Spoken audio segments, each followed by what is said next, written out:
This podcast is not affiliated with any Grand Lodge, and the ridiculous antics and opinions of the hosts and guests are their own. Should be dismissed immediately.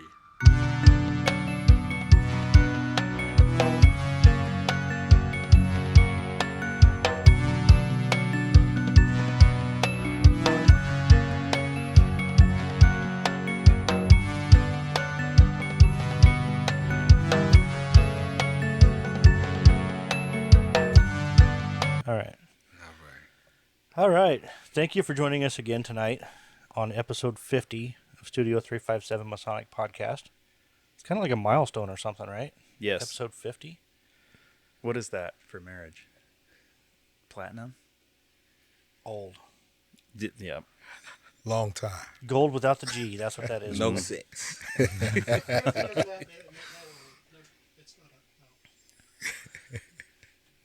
So, as usual, we'll shout out to our show sponsors. We have Homeward Handyman Services here in Omaha. We have the Insurance Center in Fremont and Elkhorn, servicing the Omaha and surrounding communities.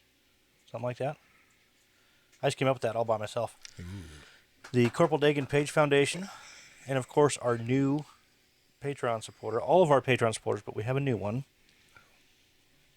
His name is Brother Mark R., and that's all I'm saying. All right. Anonymity is the name of our game. Did I say that right? Anonymity. Yeah, that's what I said. Yeah, that's how I heard that. Yeah. Okay, you hear our astute. How would I describe you? Astute or stupid? Wow.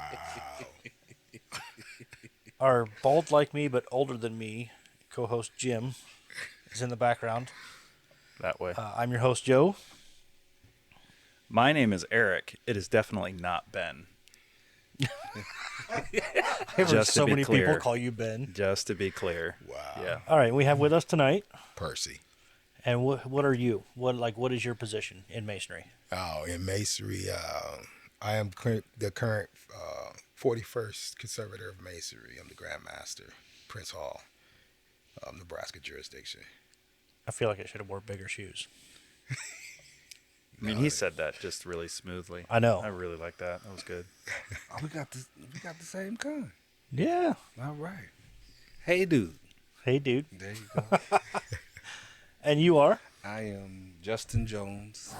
I am the current Right Worshipful Deputy Grand Master. Also big shoes. A little bit. All right, we are so glad to have you both here with us tonight. Thank you. Thank you for being here.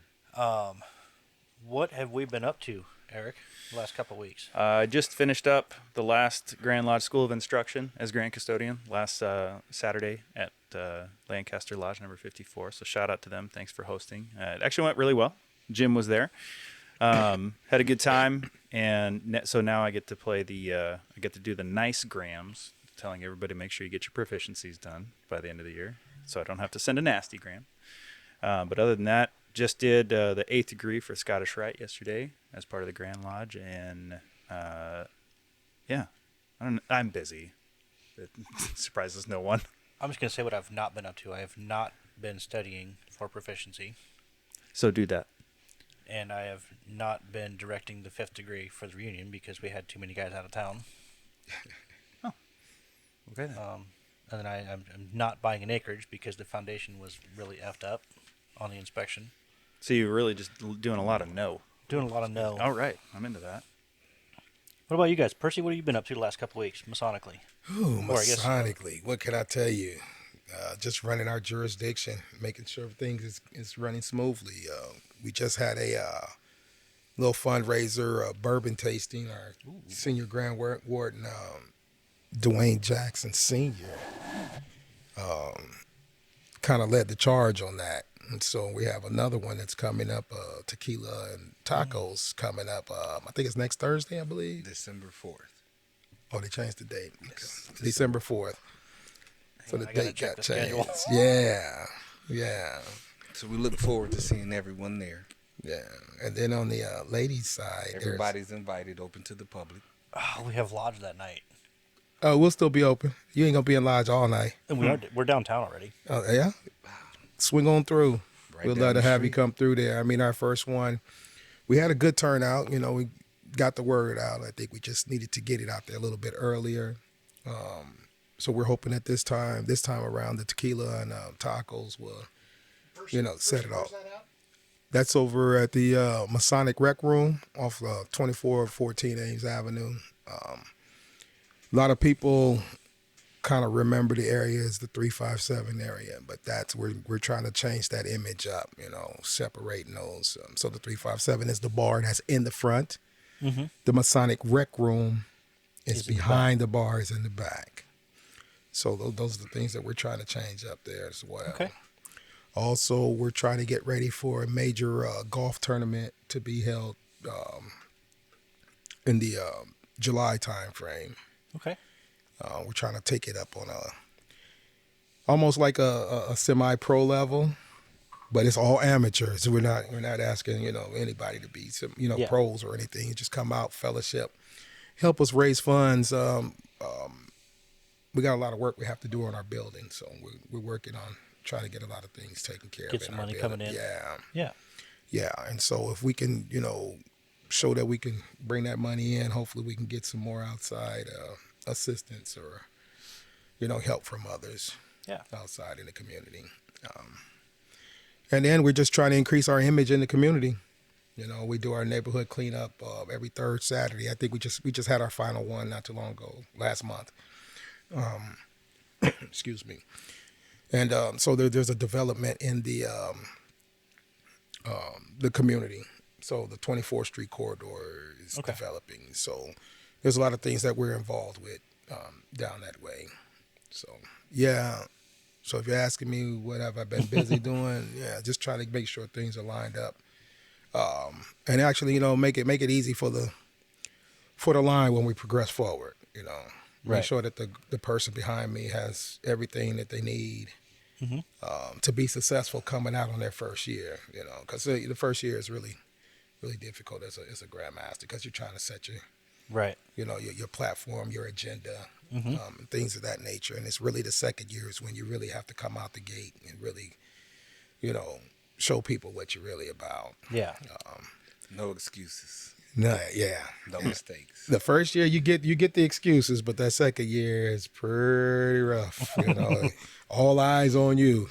So. Yeah. But my deputy grandmaster has been supporting me as I support him, Always. and I'm trying to make sure that when we progress through, he's in a good position. All right. Yeah, we did a lot of things actually before he became grandmaster. We worked together and putting the POS system together down there and just different things. So before we actually became grand and deputy grand, we had that cohesiveness, that togetherness. Nice. And so far things have, they've been interesting, but they've been progressing, as we move forward. Having a partner in masonry is huge. Yeah. It is huge. Yeah. Yeah, it is. That's why I have Jim. Jim, what have you been up to? Everything. Speak up. Nobody cares. Everything. Sherry. Got him. I was in the same place as Eric was, but he's just more out in front of everybody, so I was behind the scenes. You're the one making shit happen. Yeah. I was the candidate. I was at the School of Instruction. Yep. But did you learn anything? I did. That's good. Then I did my job. All right. So we'll go to both of you. Either one can start. What lodge do you belong to, and what do you do for a living? You want to go first, Deb?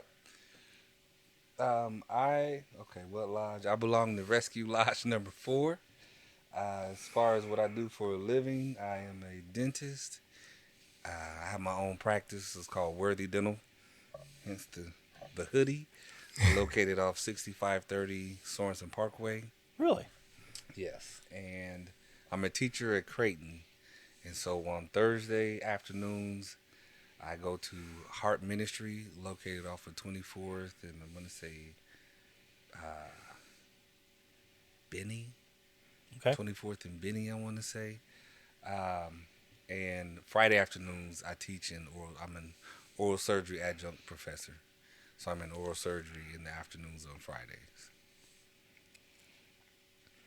It's very interesting. I might as well just take my shoes off. Yeah. And Percy, what about you? Well, I hail from the Anchor Lodge, number 14.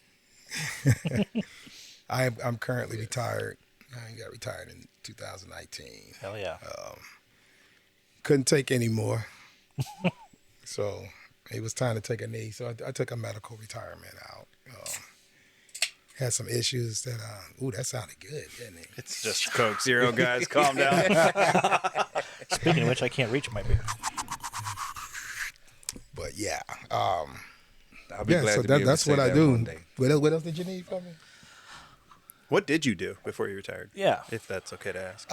Well, I was in the Everything. in the military. I was I started out as a petroleum specialist, supply specialist. When I retired out as a transportation movement coordinator, manager, something like that to that effect. Nice. 88 November. Anybody in the Army knows what that is. That's in the transportation field. Although I did do 3 branches. I started out in the Marine Corps, Hoorah. and then I went to the Coast Guard. Oh, It was a good time. It was a good time, really. I was at headquarters, Washington, D.C. Had a great time up there. I actually got to sit with the commandant when he rehearsed to go out and ask government, Congress for money. yeah. We got to actually sit and watch the mock hearings and all that for that's this. cool. And I tell you, when you can see a guy that can recite anything verbatim, or his memory is right on point, 3 binders, I tell you, that was so impressive. Older than I am, you know what I'm saying? And I'm like, gosh, if I had that kind of memory, I would be dangerous. And then I just retired out, like I said, in 2019 out of the Army. Had a good stint, so my military career was cool. Yeah. But now it's time to enjoy the remaining quality of life I have left. I did my 4 and got out. The Marine Corps broke me enough. Hoorah. No knees, no spine, no shoulders. Man, tell me about it, bro. Yeah. Tell me about it. And I'm feeling every bit of it, So, yeah. Then I dabbled a little bit with the post office. Oh, really? Yeah, I dabbled a little bit with the railroad. So, but yeah, I'm done. I just want to chill. That's all I want to do. Actually, I want to start a GoFundMe just to help, pad my doggone retirement money. I need some extra spending money. So Keep telling my wife I'm going to do start a GoFundMe for Go Fast parts for the Corvette. yeah, There you go. I heard a perfect tonight. One of the guys was telling me at the Scottish Rite there was a guy that used to go down there, and when everybody would be showing up for things, he'd stand out there with a sign, parking $15. Time and time again out there getting parking. Parking's free for the events. Yeah. yeah. Clever. All right, let's see here. So, Justin, I'll start with you. What or who brought you into Masonry? I was brought into masonry because of I would say, wanting to give back to my community. Mhm. I felt as if the jurisdiction, the word Mason meant help. Strive to do better for your community, improve things.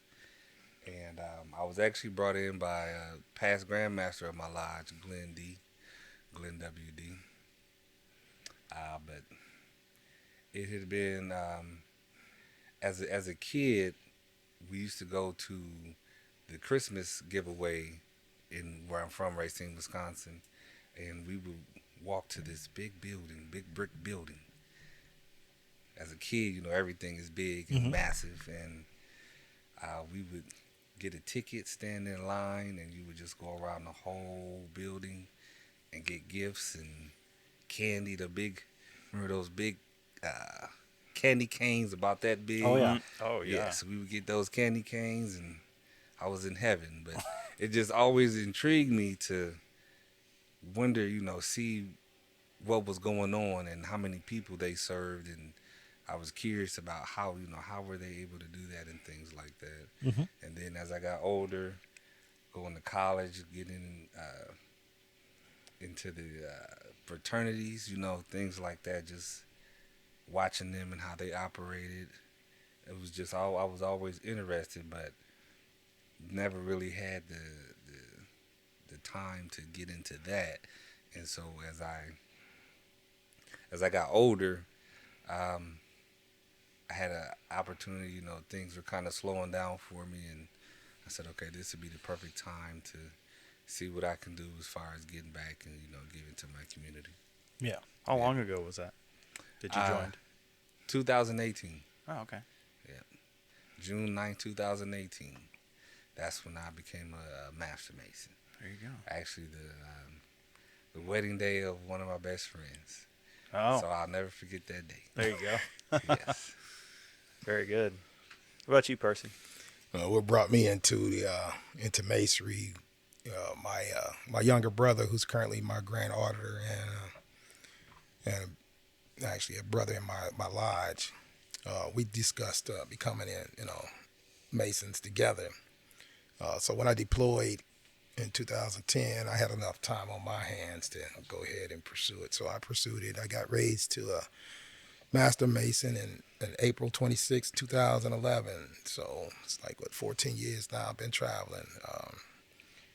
And everything I've done was in the desert. So every house that I have, just short, except OES, has been done in the desert. So Really?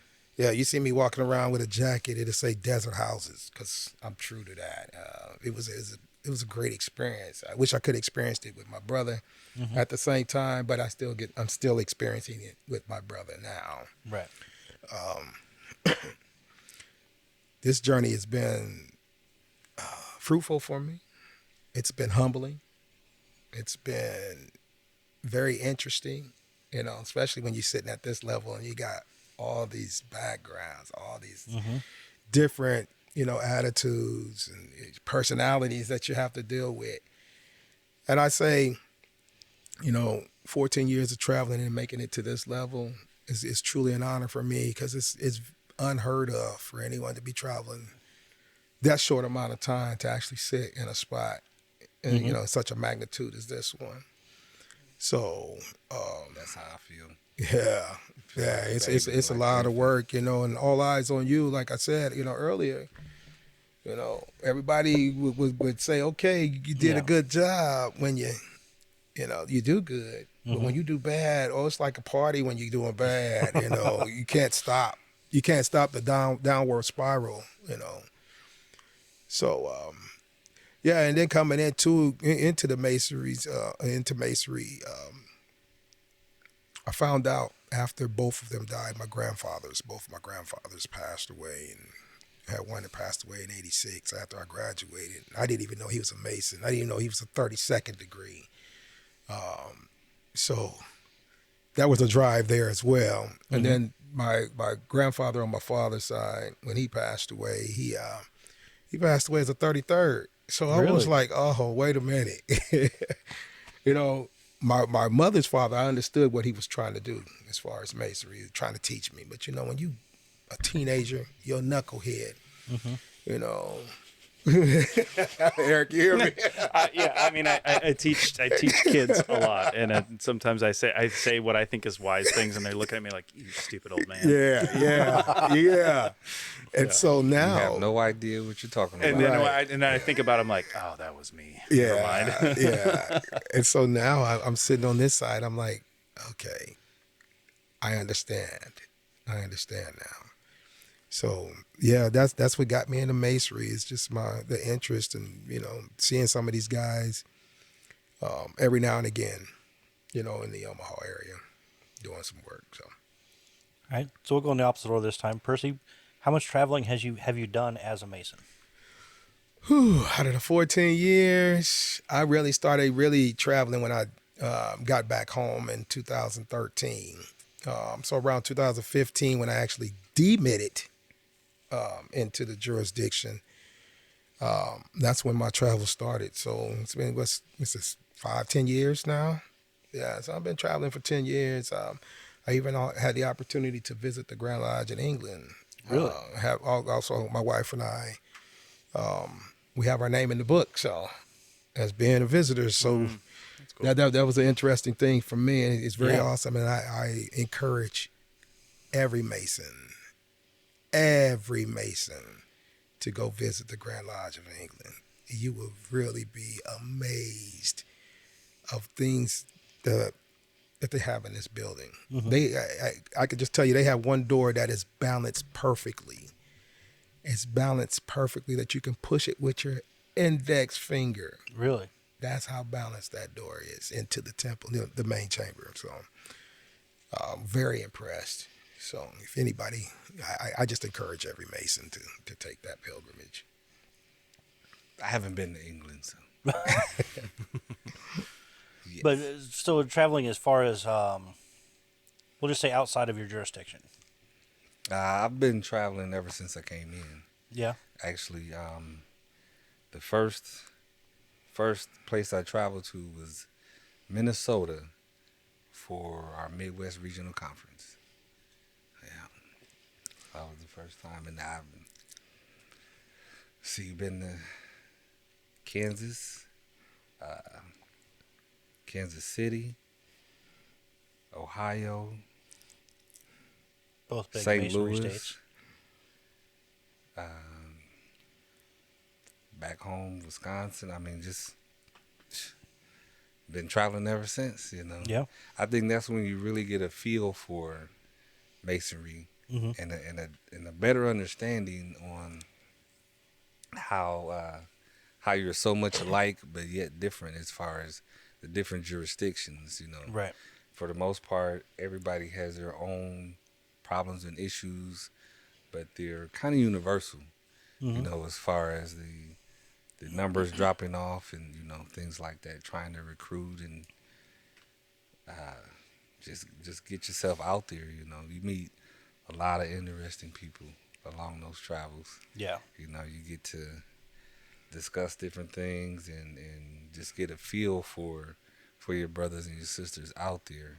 You know, I think you get a better appreciation for home when you go somewhere else, because Yeah. you get to see how things are over there. You know, you get to hear those behind the door conversations at times, and you just get to network and, you know, develop stronger ties with different individuals in different states, and you realize how much you have in common, but how far you have to go to kind of improve things where you are. What's your favorite memory of traveling? What's the best thing that's happened while traveling? I don't have just one. I would say just meeting the different individuals. One in Melvin Hawkins down in Kansas City. Past Grandmaster Boykins out of Kansas, him and his wife, LaShasta. There's a Larry Brown out of Indiana. Funny as hell. I mean, we'd just sit there and he'd say something and somebody would walk past and crack a joke. I mean, he just come to find out he's actually a pastor. Really? Yes, I had no idea, you know, until he sent me a clip. But I would say just meeting everybody, you know, going to the different places.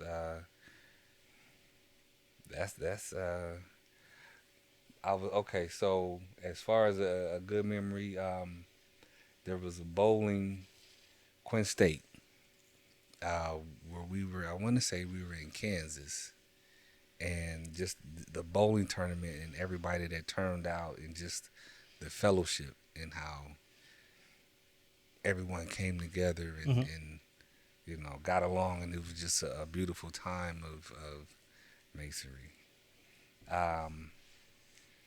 Traveling to New Orleans for the imperial session. the parties. Oh, man, some of the parties I would say were monumentous. Not to be forgotten Well, unless you can remember them. A lot of Yeah, right. a lot of beautiful people, you know. Sure. Good scenery, you know. So Yeah. yeah, just the traveling, you know, meeting the people. That's. I would say I can't just name just one, but it's been a lot, you know, quite a few. Sure. Yeah. So, either one of you can start off on this one, but But you never told us what you did. what do I do? Yes. Oh boy. So I work for OPPD.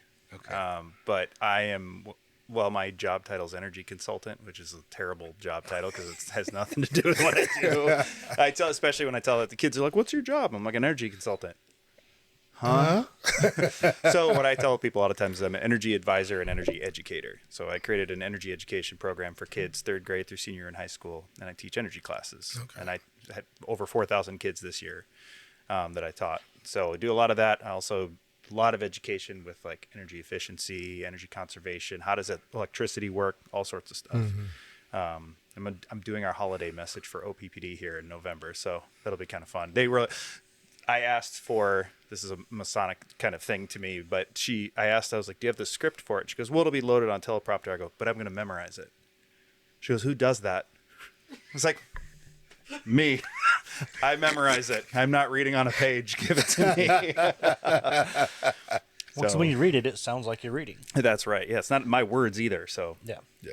Yeah. So that leads me to the question, as far as your proficiency and things like that, what exactly are you doing for? When you say you reminded people to make sure you do your proficiency and things like that. So as Grand Custodian, my job is to make sure that the lodges that do their proficiency. So essentially, there's a variety of different ways they can do it. They can do it just for open and close, and they do it in front of a deputy Grand Custodian to show that they can open and close a lodge. And then there's a good handful of lodges that will do the whole thing. They'll demonstrate that they can put on all 3 degrees with just their members. And some lodges, like my lodge, we've been doing it 94 years in a row. Plattsmouth is over 100 years. I think Western Star also, I think, is over 100 years, something like that. But so that when we talk about lodge proficiency, it's getting that examination done to show that, yeah, hey, we can still put on degrees by ourselves. Is this by heart or? Yep, all memory. Yeah. Oh wow. Okay. Yep. Nice. I mean, there's some monitorial stuff, like some of the longer lectures are all monitorial, and that's not a big. We don't need to hear that kind of stuff. Now during a degree, obviously, it's done from memory, but but for the most part, it's all memory. I have a hard enough time remembering opening and closing as master. Yeah. Tell me about it. Yes. All right, so Awesome. with that, I think we're going to take a quick break, and we'll get a commercial or two in, and we will see you in a couple minutes.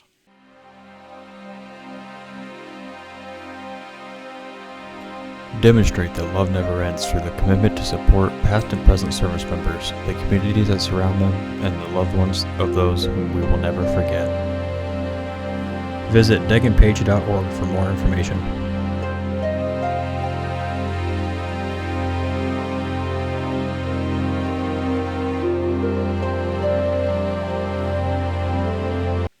And we're back, baby. Yeah. Okay. It's your question. All right. You know what? Hell right. So I always tell the story about there's a time my wife and I hiked Pikes Peak for the first time. It's 13 miles, and you get to a certain point, and there's actually a sign. It's like, turn around if you're not willing to do this. And we get about 11 miles through, and by the way, the last 3 miles, it takes you about 3 hours to do it, Right? Because you're above the tree line, it's high up, and then of course we get a snowstorm and stuff like that. And I just remember walking my wife. I just hear behind me, "I'm tired," and I turn around and she's just leaning up against her rock like this, and I'm like, "Oh no!" She's like, "Just leave me here." But I talked about the story about how I think about when I would give the lecture in the EA degree that talks about the 4 cardinal virtues, and one of them being fortitude, and how important that is. I was like, if I don't push through this, What? It's episode 6, by the way, where you explained that story. All right. Hey, how about that? I was like, if I don't push through and get us to the end here, I'd be a liar. Because I talk to people and I tell them the importance of fortitude and this and that. So I tried that. Those are the moments, at least for me, that's the way that I engage with Masonry, like using that to like improve myself or to like help myself through challenges. So what about Masonry have you used in the past or in different ways to help get yourself through challenges over the years? Take it away, Grant. Well, for me, Your voice is so buttery. I just got to say that. It's putting us all to shame. it's actually working with my jurisdiction. There's a lot of challenges there, and I have to remember that first and foremost, I'm a leader, and I have to be very careful of my interactions, my response, and my deliveries. To the men and women of my craft. So Masonry has taught me a lot about patience and dealing with others and trying to find that common ground, even when we have difficulties. Learning how to agree to disagree is the saying. So that's what Masonry's taught me. I used to be very hot-headed. I used to be, my way is the only way. If I'm going to lead, I'm going to lead the way I want to lead it. If you're not going to follow me, but then I have to remember, okay, not everybody can move at my pace. Not everybody thinks like I do. I have to step outside of being in the middle and outside to watch all. That way I can understand what's going on. Right. So those old cats in that Grand East, those past Grandmasters, they help me out. So when I'm getting stung, it helps me remember where I came from, and it opens my eyes to what I need to be paying attention to when it comes to dealing with the craft. So that's how I deal with mine. Good shankies.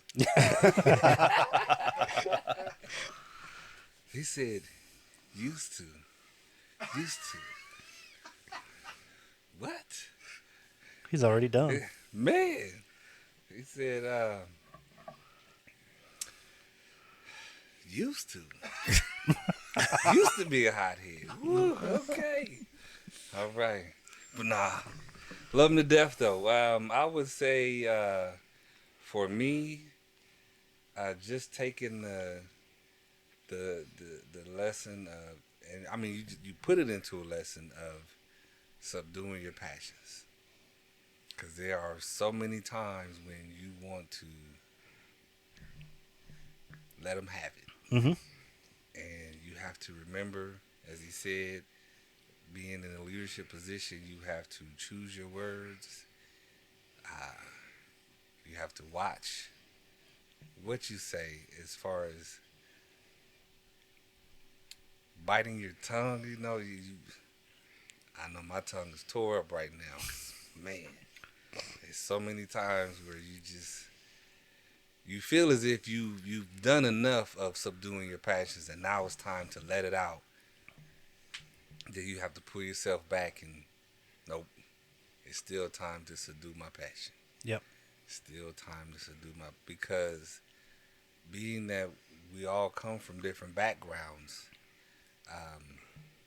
you may feel as if your way is the best way, and nobody's listening to you, so you want to make sure you get it out. And sometimes that's not even necessary. If you sit and listen and you hear, what everybody is saying, if you're actively listening, they will speak what you wanted to say. And you pretty much can be silent, but at times there are moments when you want to say something, and you go ahead and let it be known, but at the same time you still have to remember, I need to subdue my passion, because actually what you want to say may come back to bite you in the ass. Yeah. You know, Well, and I find there's a lot of common ground where everybody's got the same goal in mind. They're just different ways to get there. Yes. Yeah. Yes. Yeah. And you have to really open your eyes and look at it like that. Of course, being in the military, we developed that camaraderie, real quick. In masonry, you could do the same thing. It's just that at times you feel like you have to be careful when you're building that camaraderie because you never know what the motive is. Right. With some the terminology that I've heard that I really cannot stand hearing it is not every brother is your brother. But if you come into masonry, every brother is a brother. Mm-hmm. But your conduct sometimes take you in a different direction where it makes you look like you're not a brother. Yeah. Or it makes another brother feel like you're not a brother. I don't always want to be on guard when I get around my brothers. I should always be able to let my bang hang, and my bonnet drop, Yep. when I step amongst brothers. But if I feel like I gotta be on guard, yeah. Gotta get your waves right. Yeah. So those are some of the challenges that that I have to be aware of, that I am aware of, and I found that out last year pretty quick. So Well, and sometimes you just have random Masons hitting you up to be on a podcast. hey, it's all good. Shit happens to everybody. Yeah. That threw me off when I first heard that. Every Mason ain't a brother, and every brother ain't a Mason. And it's like, what? Yeah. I really don't like that. I don't like that teach saying, Yeah, I don't either. but when you step back and you look at it, it's reality. Mm-hmm. It's reality. We all every organization has some kind of challenges. However, it's how we all deal with those different challenges, and how we carry on. Right. Not everybody needs to know what's going on in your house. Mm-hmm. Unless you got the shades up and the door wide open, and they can hear the conversations. You know what I'm saying? So, yeah, that's what kind of when you tell people that you are a Mason, some people already have their made up image of it. Yeah. And it's like you're supposed to be perfect.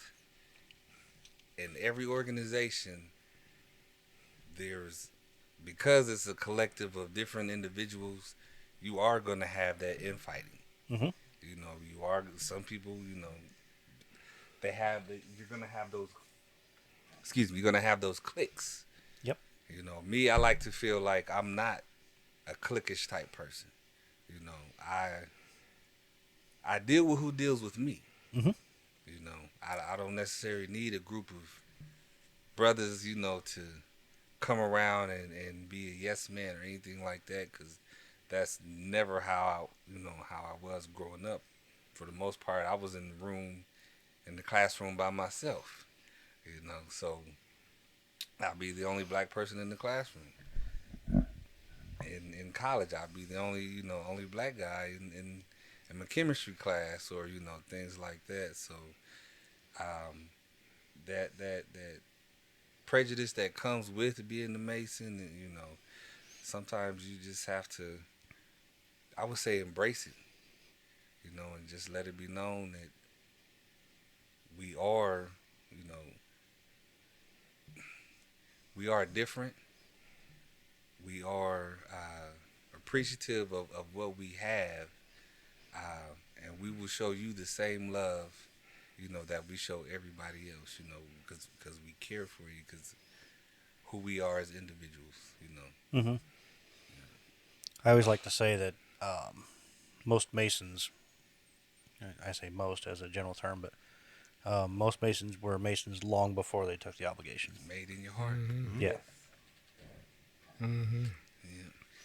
So we'll start with you, Justin. Is there a brother that has kind of mentored you and helped you along your path? My Sitting right here, grandmaster, huh? yes sir, sitting right here. How about that? I not just one, Right. Past Grand Freddie Clopton, past Grand Henry Atkinson, my past grand, who we fight. Lodge brothers, Glenn D. I tell him to his face, you are an asshole.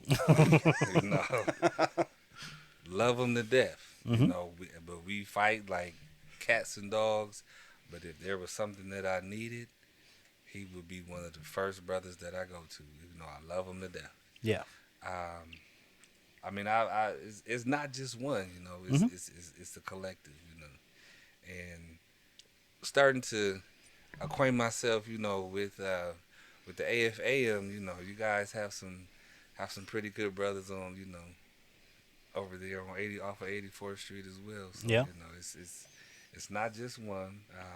And I keep that in mind. You know, it's about building relationships and you know, networks. Yeah. Perfect. What about you, Percy? Yeah, well, one of my mentors has helped me along the way is the Grand Architect of the Universe. You know, we have to always pay homage to him. Yes, definitely. And then we follow up with my wife. Okay, so she helps me out a lot.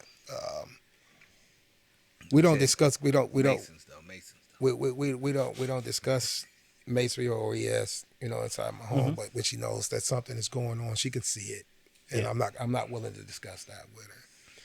But for my mentor, or my other mentor, I have to give it to these two brothers here. Most Worshipful Past Grandmaster Henry Atkinson, Most Worshipful Past Grandmaster Freddie Clopton, Most Worshipful Past Grandmaster Eric Critchlow, Most Worshipful Past Grandmaster Frederick Wisdom, Most Worshipful Past Grandmaster Tommy Bland. I can't forget this brother. I would get stung if I. Most Worshipful Past Grandmaster Dorsey Whitaker. There you go. All right, that's my guy right there. And it's a host of other brothers that are more seasoned than I, who's been traveling longer than I. Also, there's some brothers within the order that has been mentors of mine when I was growing up. So, I was hoping I've done them proud coming up. And I can't forget the two, my grandfathers. Even though we're not traveling together, we're traveling. I'm pretty sure they're watching. Yeah. But they set the stage for me. I was just too blind. I think they were drawing your map for you. You just didn't know it. And you know, I kind of sometimes kick myself in the backside because I could still be. You know, I could be a super old Mason right about now. Yeah. I just had my 10th Masonic birthday this week. Wow. I got an email from the Grand Lodge. Hey, how about that? They send you a cake too? Hell no. No, because the cake's not automated. Cheap bastards. I wish I'd have known that. I'd have brought you some of my pineapple side down cake I just made today for the first time. Nice. So that being said, that Edible was arrangement. just a wisecrack to you, Eric. The cheap bastard thing. I've heard if you take Shankies and you mix it with pineapple juice, it tastes like a pineapple upside down cake. Put that in your back pocket. I will not do that. I will. Thank you. Somebody give me the pineapple juice. Actually, what is that?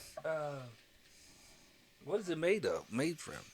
Shankies? Yes. It is Irish whiskey and black liqueur Okay. with strong notes of vanilla and caramel. I never could. Goes get great the with black- coffee. Yes. Okay. And if you mix it with squirt, it tastes like caramel. So what you're saying is ultimately it's a mixer. It's a very sweet whiskey. No, it's good just straight. I know. Yes. But the way you were describing it I mean, for real. was a mixer. Sounded Yeah, like you can candy. mix it. Dessert mixer. Yeah. That's the most versatile whiskey I've ever drank. Demiatasi, and what's the name of that? Shanky's Whip. Shanky's Whip. Okay. Black, smooth, and Irish. That's their Hey. motto. Black, smooth, and Irish. Yep. Okay, yeah. The flag. Yep. I am black. I am smooth. but I'm not Irish. I'm Irish. I'm not Irish. That's all right. Where'd you get that from, actually? from Shanky's. They Oh, sent us a wow. whole swag box. They may or may not have done a temporary sponsorship of our show. Nice. So they sent us a bunch of stuff, hats and Will flag. we see you guys at the Tacos and Tequila in December? We have lodge that night, but maybe after. Ah, okay. Yes, because me and Dwayne were going back and forth about the tacos. I think I make the best tacos. He thinks he makes the best tacos, so we may have a little. Dwayne's gonna have competition. so much tequila, he won't remember us Right. being there. All Man. right, then I'll just take my wife. She loves tacos. Yeah. Who doesn't love tacos? This is true. If you don't love tacos, you don't. Then just leave. It's open. It's open. Yeah. We're trying to get everybody to come down that way. Grand Lodge has to raise a lot of money this year. Yeah, I'll go home and I'll just be like, "Hey, we're doing tequilas and tacos at Prince Hall." And she'll be like, "Okay, when? Let's go." Right. December 4th. December 4th. What time? Probably 7 to 7 o'clock. If you're in the Omaha it's metro a Thursday. area. It's a Thursday night, Yeah. so make sure you take Friday off. 24th and a half in Ames-ish. 24-14 Ames. 24-14 Ames. 24-12. Just He come in said the back 24 and a part. half. 24 and a half-ish. It's like in the middle of 24 the and a block. half-ish. It's at the end of the block. What is it? That's a duplex address. Yeah. Multiplex. Yeah. Is it a basketball court or a field next to it? A field. Is It's it just a field? an empty lot, yes, and then Yeah. And then the behind- parking lot is in the back. further north, well, across the street, there's a basketball Yeah. court, At the school. Yeah. Yeah. With the parking lot's behind the building if there's no Yes. street parking. Yep. Right. Entrance through the parking lot. And you can park in that field next door to the building too. Oh, okay. That's good to know. Cool. All right. Good. All right. Sorry, back so, on track. because of gravity and the theory of relativity, we can't go back in time. However, if you could, and you could have a talk or even have dinner with any Mason, who would it be and why? I would say if I can go back in time, it would be both my grandfathers. Good answer. I have to say that because not only am I taking this step in masonry in faith, but I'm also stepping for my grandfathers as well. I also have a junior that got raised, over in South Korea, so he's coming up. I kind of want to make sure I leave a path for him. Mm-hmm. For when this same question comes up for him, I would like for him to say that I was the one that encouraged him. But yeah, going back in time, it would be those two. More so my grandfather on my mother's side because I had more interaction with him growing up until I graduated. So yeah, that's where I'm at. All right. I don't really have a list. That's As okay. far as Masons, I think was Richard Pryor a Mason? Yeah. Richard Pryor. That'd be To a good me, one. he was the best comedian. Yeah. Oh yeah, that would be yes, a good one. Yes, Absolutely. that's who I would like to sit down and talk with. All right. So this is often a controversial question. In your opinion, what can be done to improve masonry as a whole? We're going to solve all of masonry's issues right here. Not that there may not be anything. Just Right. in your opinion. You're not gonna be able to solve all the. I'm gonna say one of the biggest things that I've noticed. I hope this don't bite me in the backside. Unwritten rules Okay. in masonry. Some of that tribal knowledge. Yeah, that unwritten rules. I mean, I my thing is if you have a book of instructions to keep you on track, we should follow that. If there's something that we need to change, we need to take it up the proper channels. Yeah. I think more often than none, there's a lot of more seasoned members who uses that, that unwritten rule. And then being in a location where you have a lot of a lot of people who are raised elsewhere come, and everybody thinks that their way was the best way. If we could just find some kind of way where we could just not, it doesn't matter where you got raised. Mm-hmm. It's not where you're from, it's where you're at now. Right. That's the mentality that I would like for a lot of us to really look at it. And then, like when he spoke about that click stuff, Right. If we can get rid of that, I think masonry would be so much better. I don't disagree with you. And the more seasoned members, again, they can let the past sit in the past. And I'm just speaking Yep. of the divide in which we have already crossed. Mhm. We still have some seasoned members that are still walking that northern and southern line, that Mason-Dixon line, that we just need to try to get that wiped up and cleaned out the way, because we're all brothers. When it comes down to it, God put us here as deacons, and that's what I tell people we are. We are deacons of the community. We do the Lord's work, Mm-hmm. and anything that we do is supported by the Bible. And if the Bible doesn't support what we do, we just do not do it. Yeah. So yeah. I didn't mean to go too far into that, but No, you're good. I just had to say what I had to say, man. And Mhm. that's where that's my feelings there. Yeah. I mean that's what we want your honest opinion. I think that's more of a societal type question, you know. If we can,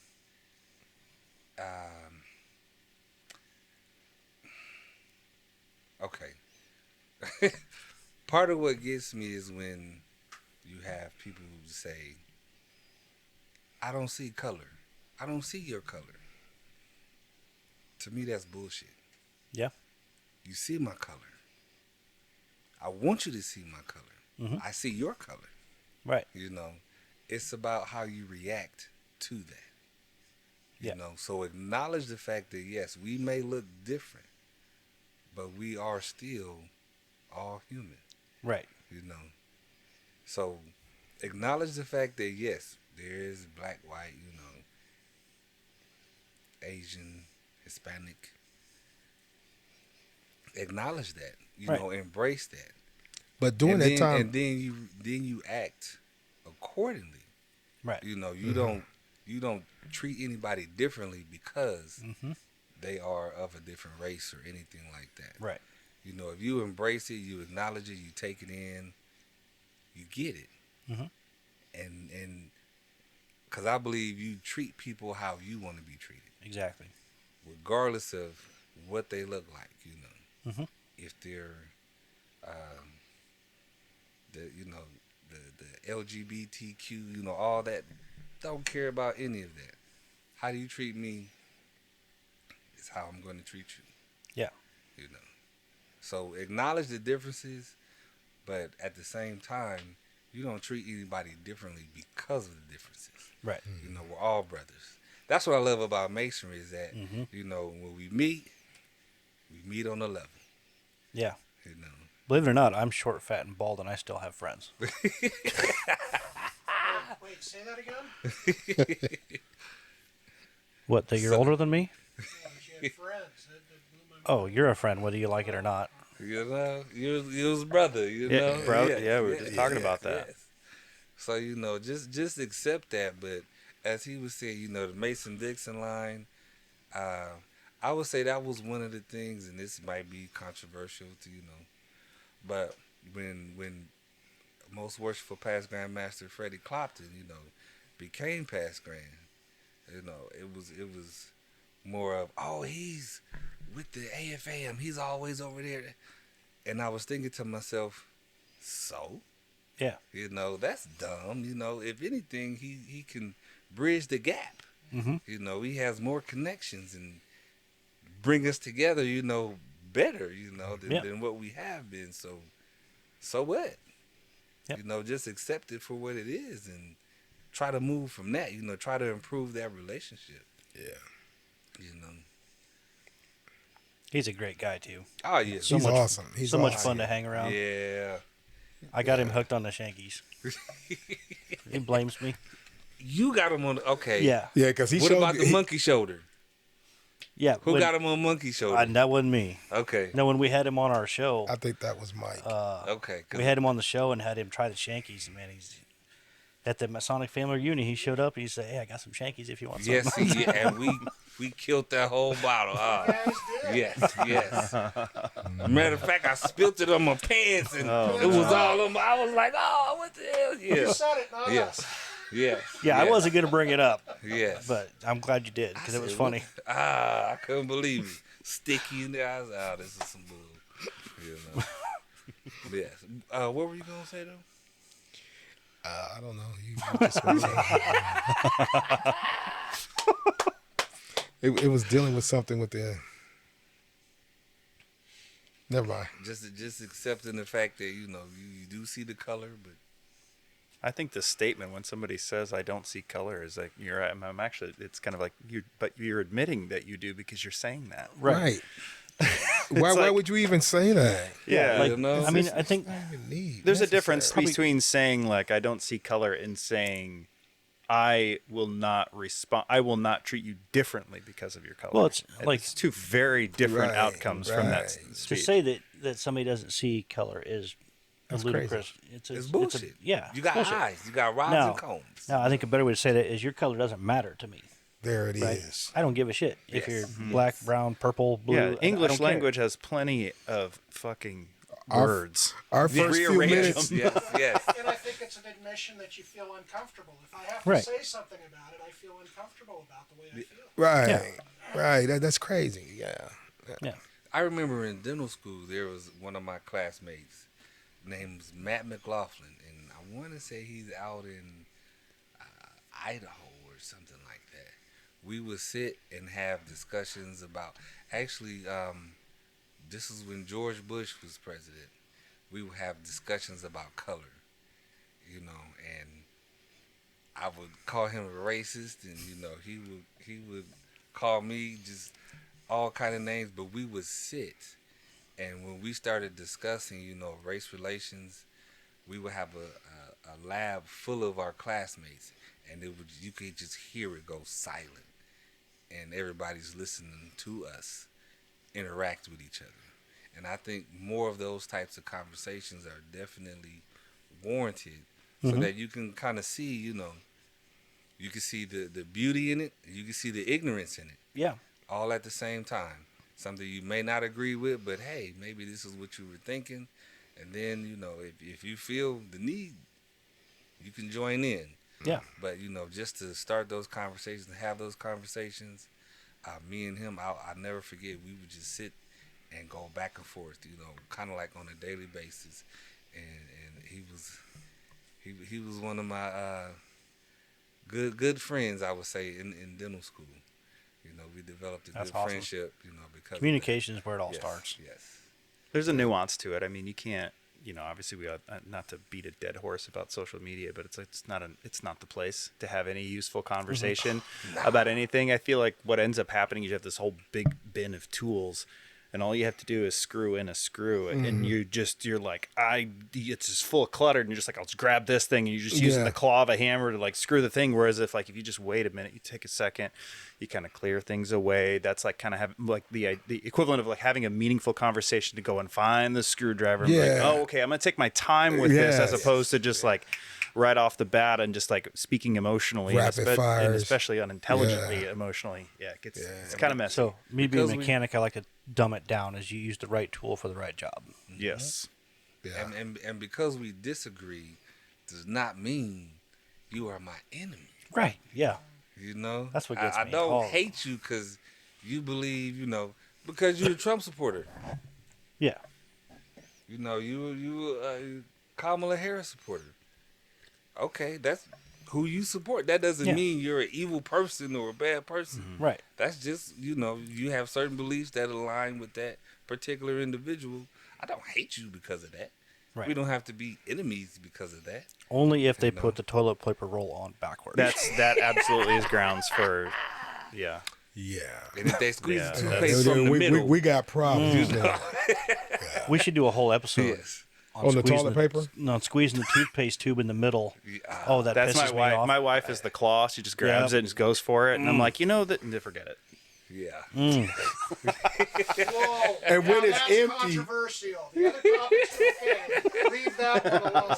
It's the little things that count. Yeah, and when it's empty, they don't even go to the bottom I to know, push right? it forward. The man is always the one pushing it and rolling it forward. We're gonna take it. Get We're it on gonna the counter, finish this whole tube. You know. This unity that you guys have in this one topic. Yeah. I'm gonna get my money out of this $3 tube of toothpaste. Yeah, boy. Yes, sir.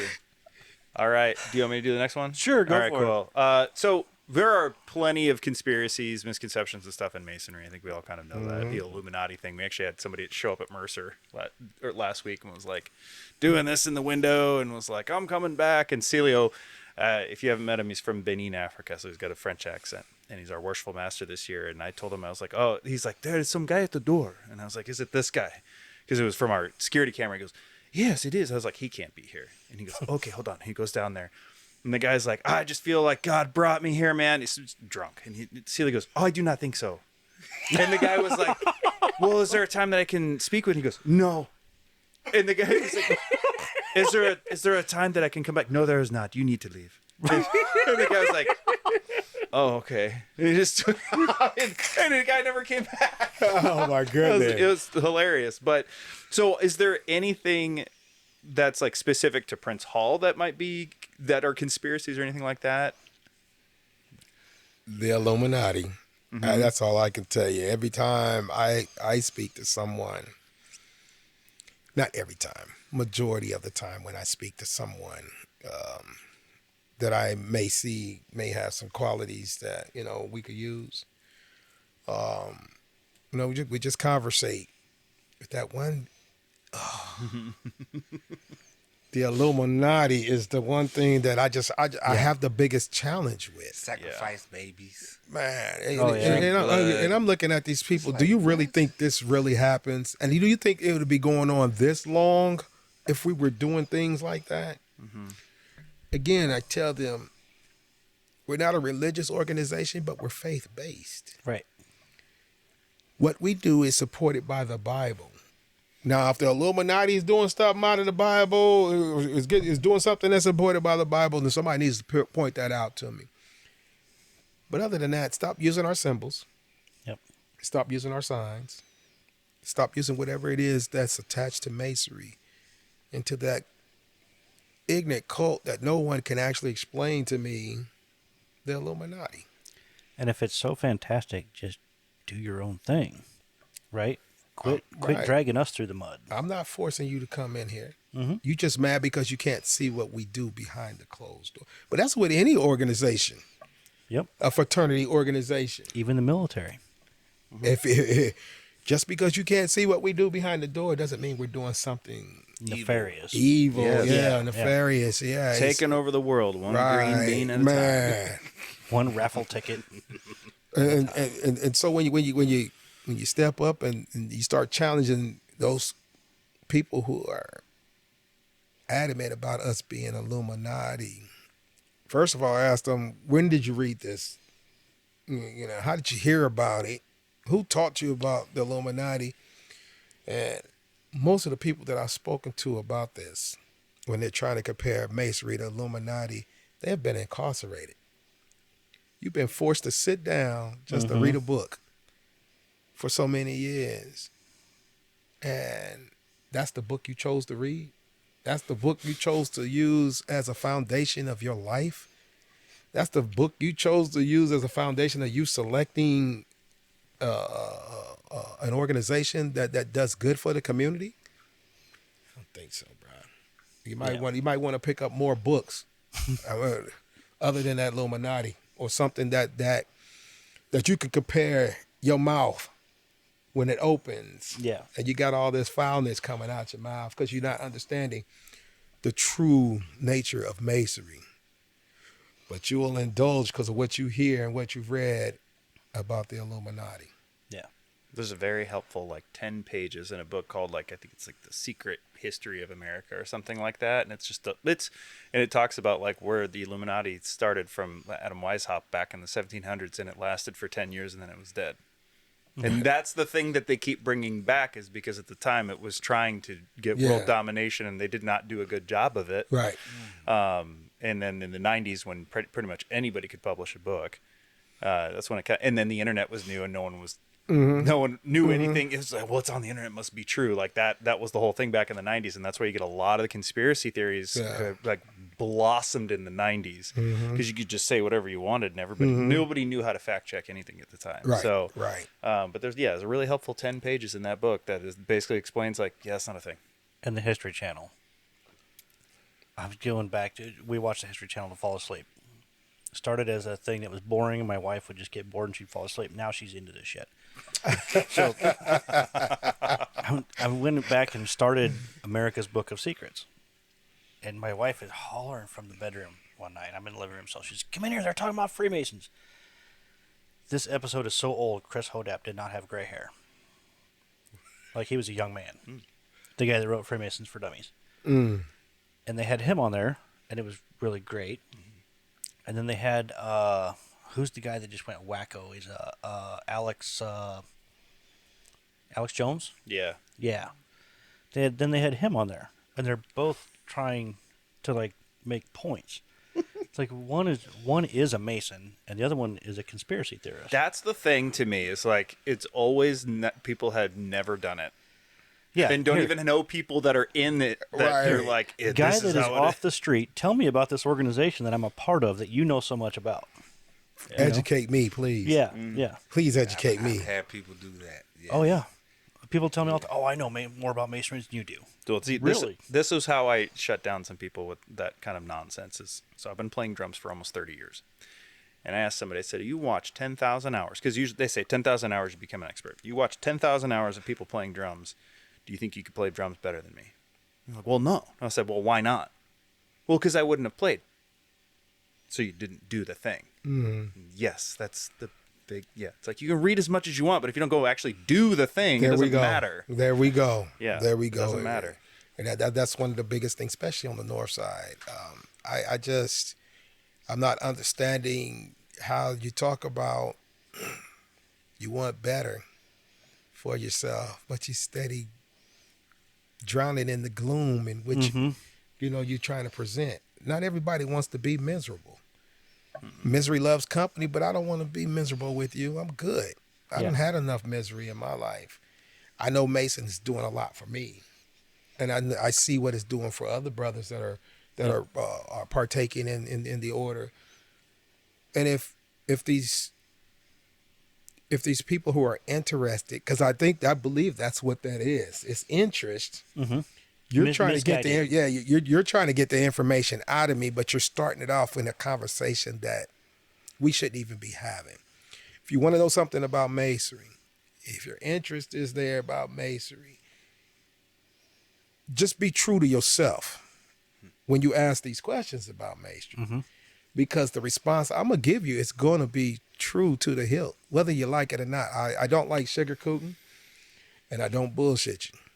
I'm going to tell you like it is. If you don't have time, maybe this is not the right time.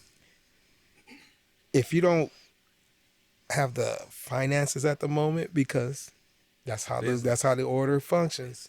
Yep. It's financial. You're going to have to pay your dues.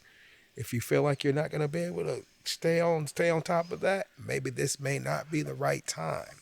Yeah. But even though you're not part of the order, you can still be part of the order. Yeah. You can hang out with us on the other side of the door. You just can't hang out with us on the inside of the door. Yeah. And you got to be willing to do the work to get the benefit. There you go. Yes. You got to put in the work. And my thing is, I'd rather have quality than quantity. Yeah. Yeah. And I tell you, my jurisdiction, even though we're small, the quality that comes out of the members of Nebraska jurisdiction, I tell you, I am so honored and very proud of the members of my jurisdiction, because they get it done. Yeah. I'm just that type of person. Hey, here's your marching orders. Go do what you got to do. I'm not going to micromanage you, but when I come and talk with you, you better have an answer for me.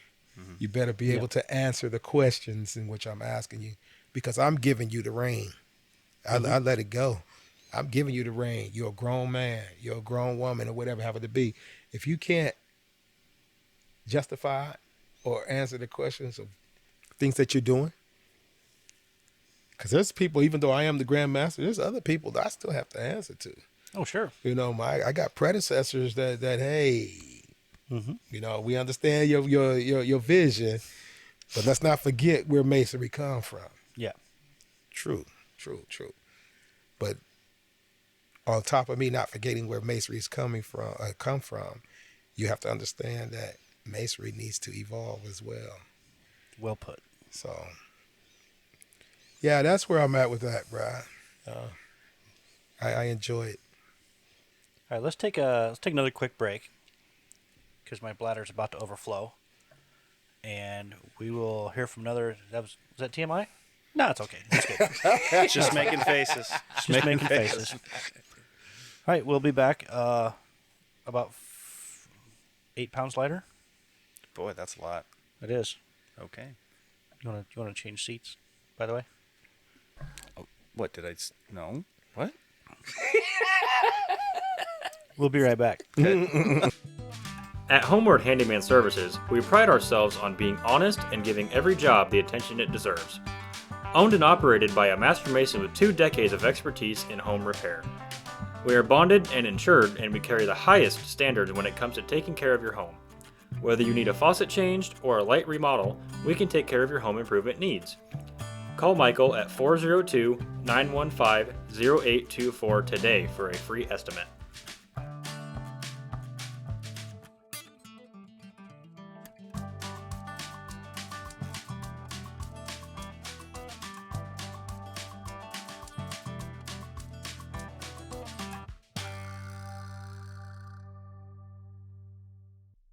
Hi, listeners. I'm Brother Samuel. I'm Brother Gabriel, And I'm Brother Ryan. and we're the hosts of the Third Degree Masonic Podcast. We hope you're enjoying Studio 357 as much as we are. If you're looking for further knowledge on Masonic topics, then check us out on the same platforms as Studio 357. And remember, craftsmen, Keep your working tools in order. And always be on the level. now let's get back to Studio 357. And we're back again. Those are some great commercials. I really want to go buy whatever that commercial was for.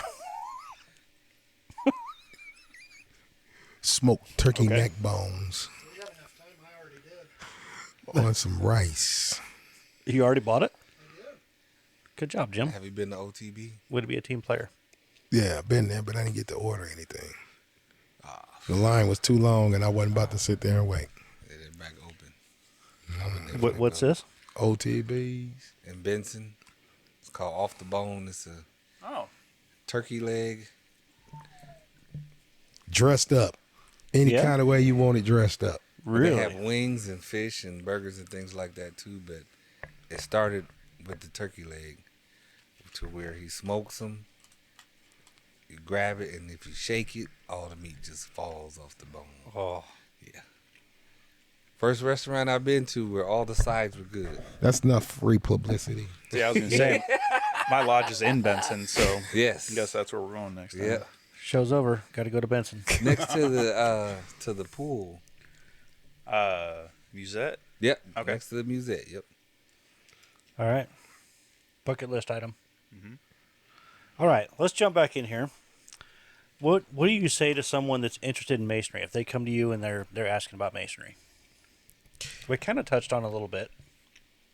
Yeah. So there's some other things that I also go have when I'm having this conversation. I asked them what kind of time you got. You know. I also asked them, you tell me what you know. Mm-hmm. Tell me what you know. I mean, because obviously you have an interest, and if you have that interest, I'm pretty sure you went out there to do some kind of research. So I know you've been online. So tell me what you know. Yeah. You know, give me the heads up, or allow me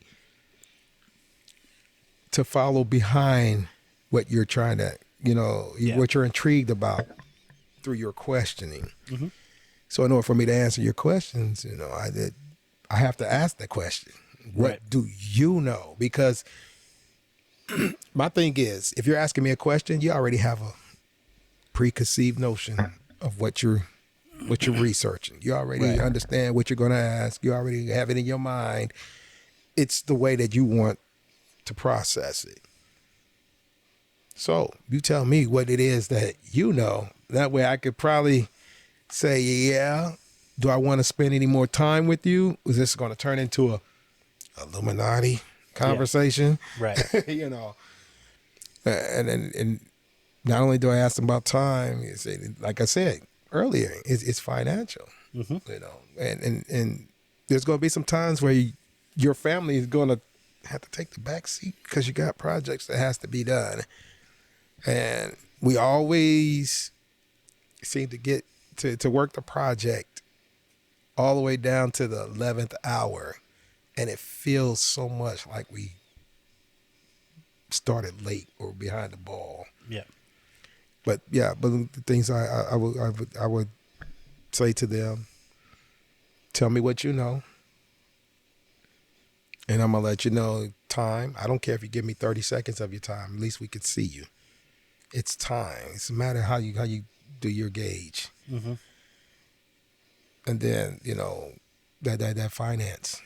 The finance part of it. I mean, people get in and be like, yeah, I can do this. But when they finally realize, hey, you got to pay dues, or you got to help out with a fundraiser, or your lodge is a lodge that's not taking in that kind of revenue, or your lodge is barely surviving because you're not taking in that type of revenue to, help your lodge sustain.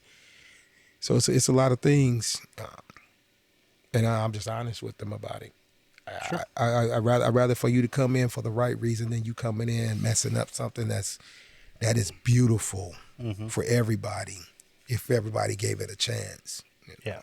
Yeah, Mercer, a lot of times what we'll do is somebody's interested, we have them come hang out with us a couple times to get them to see, like, hey, we're here every Tuesday. We are doing something every Tuesday for an hour, maybe 2 hours, whatever it might be. Is that a commitment you're willing to make? Because, it's not to say that, yeah, you got to be there every Tuesday if you're going to join. You got every 2 hours, you got to do it. But we need to know that that's okay, that you're going to be able to be there because, that we had a past master Christian. He actually went through and figured out all the hours. And this was during the time when we had full form proficiency, questions and answers. And he was like, this is the amount of time that we're putting in to make you a master mason. How are you going to give that back to us? And that was a big thing about okay, if you're going to bring somebody in, make sure that they're going to pay that back essentially through their own work. Because it was something, it was a reasonable amount of hours, like 80 to 100 hours or something like that goes into making somebody a master mason. And it was everybody's time, not only for degrees, but practice and just being there into even clerical work. Yes. But we've had that conversation before too about the financial part of it. And it's sometimes, you know what? Hey, it's okay if right now is not the right time. Right. It is okay. Right. Masonry's been around for over 300 years. You're going to be okay, bud. And I respect you more if you just tell me right up front. Yeah. I don't think I can handle this. Well, okay. Then you may not be able to handle it just now. At least you came to me up front. Yeah. Let me see what I could do. I could probably get some brothers to help you out. Pay your due or pay your fees to get you here. If especially if I felt like you'll be a great asset for Masonry, I will bend over backwards to bring that person in because I feel like that's a quality, that's a trait that Masonry needs. We need to see people that are really want to put in that time and effort, really build the image of Masonry, and to really practice and present what Masonry is about. A lot of people come in just to get the emblem, and we already know we're not supposed to replicate it, reproduce it any kind of way, through paint, whatever, stain or whatever, but we do because that's our pride. That's things that that shows I'm somebody. Right.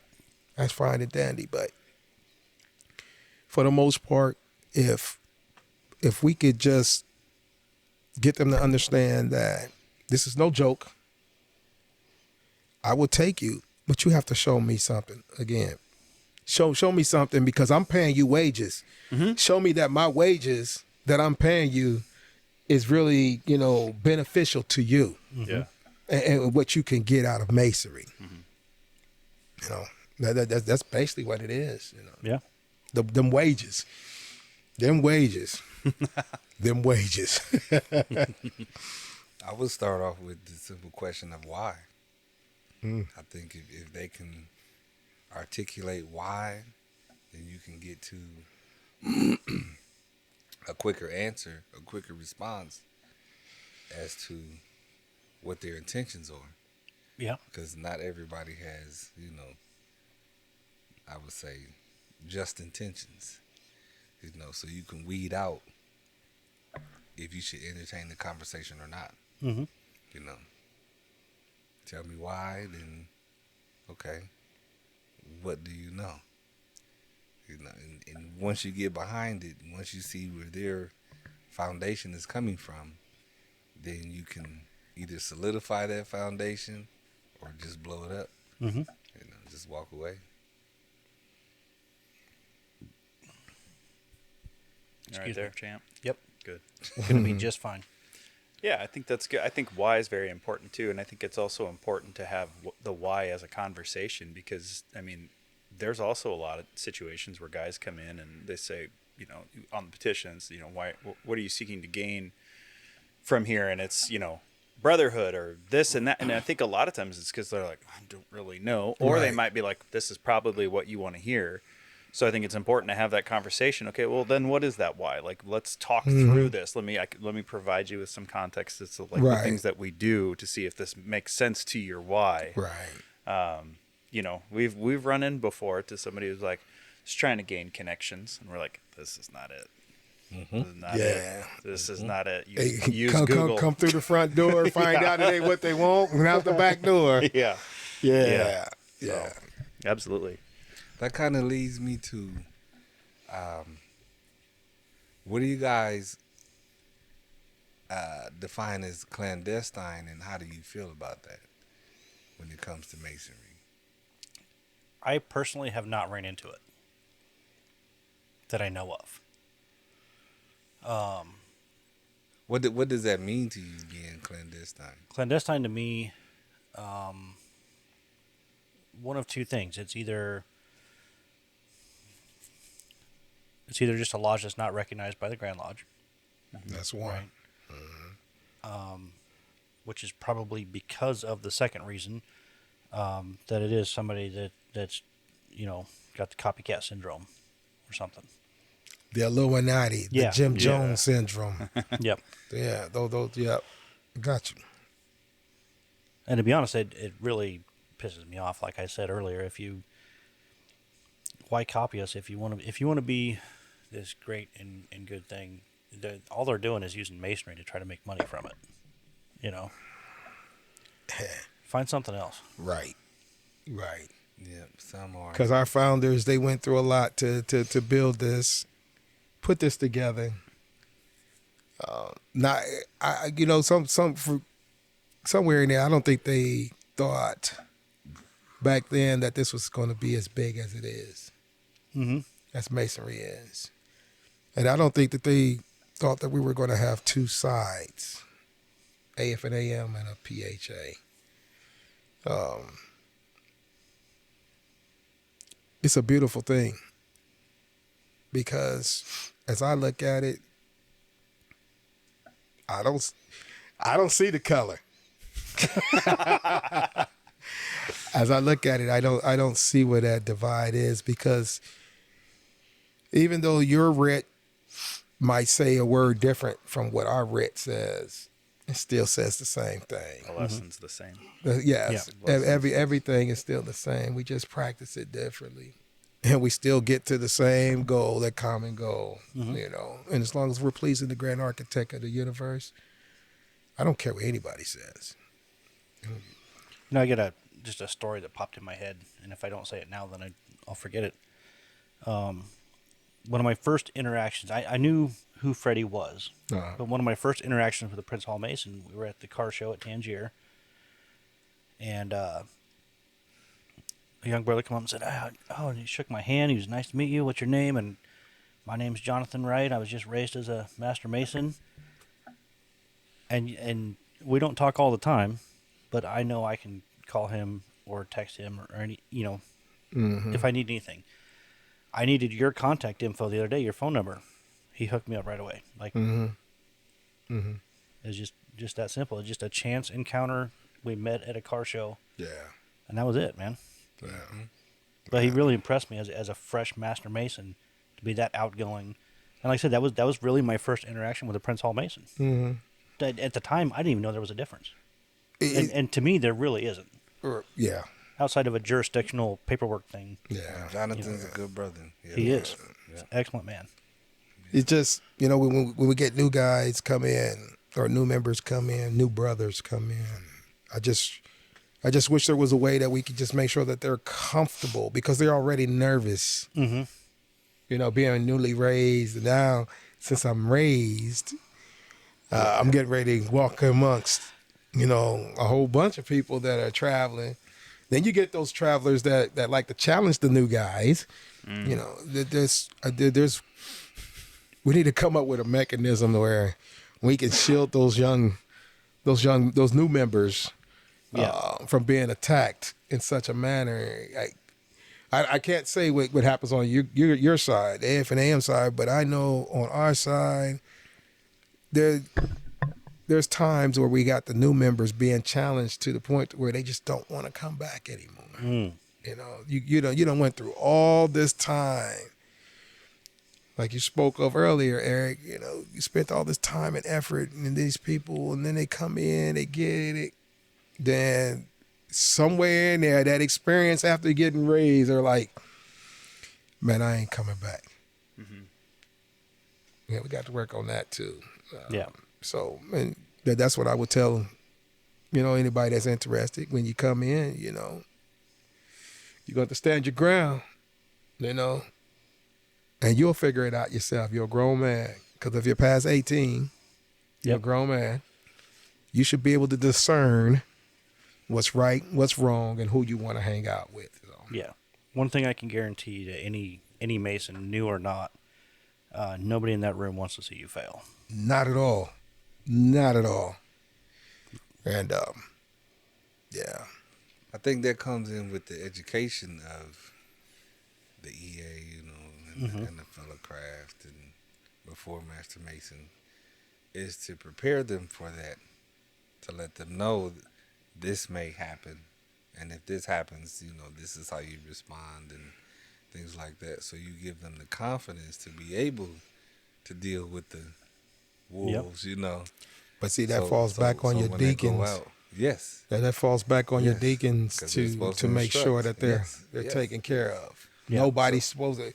If an awesome deacon, senior deacon, would be that force field around those new members. Those members coming up, through their three phases of becoming a Mason. You got to prepare. It's all about, the preparation and the education and instruction. Yeah. Mm-hmm. So if you do walk in that room and you have a brother put his hand on your jewel, where'd you get this from? Not a problem to respond, Yeah. Yeah. I don't know that we see, at least, I don't know that we see that a lot. I think what ends up happening with the real negative side on our end of things is a lot of times with new guys, especially if they're really good, they throw them into too much. Right off the bat. Off the bat. And you get guys that get burned out here and there. Yes. So, at my home lodge at Mercer, we're very adamant on assigning a mentor to each guy before we even start his EA. He's got a mentor, and that's the guy who's going to communicate, here's when your degree is, I'm going to work with you on your proficiency, all that sort of stuff. And you are, now that's your guy. That's who you go to. That's your protector. That's your guide. How do you pick that person? A lot of times it kind of comes down to, it just depends on the candidate that comes through. So the most recent guy that we have coming through, we have an EA on Tuesday. It was a friend of Mark. He's our senior warden because Mark works at a bar, and comes in all the time. Fantastic human being. We played some games with him, whatnot, and met him. And Mark was like, I know him. I'm going to be his mentor. I feel like that's a great way to start. And we're like, awesome. When Ethan White came through a few years ago, I was familiar with his family from doing Rainbow and stuff like that. So I was like, I will be Ethan's mentor. So a lot of times it comes down to like, how did they come in and who do they align with? Because Mercer's very diverse in terms of like the way that we think, our spiritual paths, the way that we process the work itself. And so we also want to make sure that we're pairing that together. So if we have somebody who's coming in who really wants to do a lot of likes to do hands-on work and would be happy to be on Templecraft or something like that, I'm not going to mentor that person because I have nothing to do with any of that stuff. So we're going to pick somebody, we're going to find somebody for that with the same strength. Yeah. So we try to pair those types of things together. And we also we don't recruit. We don't go looking for anybody. Partially because we also know like we can't handle a massive influx of people. So if we can't handle that, all of a sudden that person's also now not going to get a great experience because now there's too much and we're not enough to give at that point too. But so do you have a strong interview process? I would say pretty strict. So we first, like I was mentioning before, we have them come hang out with us at least for a couple Tuesdays, a couple weeks, a couple times. One of the ones we like to do is have them come to fellowship. Just how are you normally? Ask whatever you want to do. We played categories one time with a couple guys and had some fun with that. And then we even we invite them to our lodge cleanup day. Are you willing to do the work? If you're willing to grab a broom, you're willing to jump in with us. Right. You're probably willing to participate and do this whole thing. And that usually kind of those things help us determine like, how's this going to work out? Right. Is this going to work out? And then from that point, we'll give them a petition. Okay. They get a couple, because the other thing is like, we don't want to sign a petition for a guy if we're not willing to vouch for that person. And then after that, we do our investigations at their house. Yep. So put suits on, go to their house, invite, if you have a wife or anybody that wants to be a part of the interview, ask questions, whatever they need to do that. And then after that, so we talk about so Mercer has a Slack messaging system that we talk to each other. We're constantly in communication. How did this go? How did that go? We talk about the investigation because yes, you're supposed to go, it's all favorable. And that's really all you're supposed to put in terms of the minutes, but you need to have a discussion with everybody else. Yes, you had your 3 guys for the investigation, but like talk about what happened. Because we've had situations where they talked about what happened and it didn't jive with something that was on the application. And so things would change. And that conversation was very important. So, I mean, it can be a couple month process with us, but the guys stay. Yeah. And it also, again, back to the investment. If we're going to put an investment in here, we want to make sure that this is going to work out. Right. Okay. Good deal. Cool. Oh. All right. Yeah. So I think we've probably covered this to some degree, but what do you think is the biggest benefit of being a Mason? Besides the money and power from the Illuminati, obviously. Right. Which I was thinking about it because, like, this is the nerd that I am. I don't believe that the word power is anywhere in our ritual. So next time when Illuminati is, they're like, you're going to have power and wealth. Well, neither of those things show up in the ritual, so that's weird. Right, because I want you to see my bank account since I started traveling. Yeah. I can't keep a certain point up in there because I've already spent that money. That is not in there. Yeah, I'm trying to. It's always think about strength, not power. Yes. That's the difference. Okay. I think one of the biggest benefits is the world camaraderie. It's like we can go anywhere, anytime, any place. We do a certain thing, somebody's really paying attention to you. If you do a certain thing, they'll understand how you're traveling, how you're moving. People could tell, by the way you slide and glide, your move and groove, even your conversations, they could tell whether you're a traveling man or not. I had a lot of people that approached me when down south. You must be one of the Masons or something like that. But how would you be able to tell unless you saw? It's only 2 things that I really have on my body are the only 2 emblems is my ring here and my 33rd ring. So that's the only way you're going to know if you're really paying attention to me. So biggest benefit I say is having that camaraderie worldwide, man, and being able to know that at any time, any place, as long as you when you throw that signal up and you can justify why you throw your signal up and tell that brother, hey, let's do this, or hey, I'm having, or hey, let's just hang out or something like that. That's what I love about it. Yeah.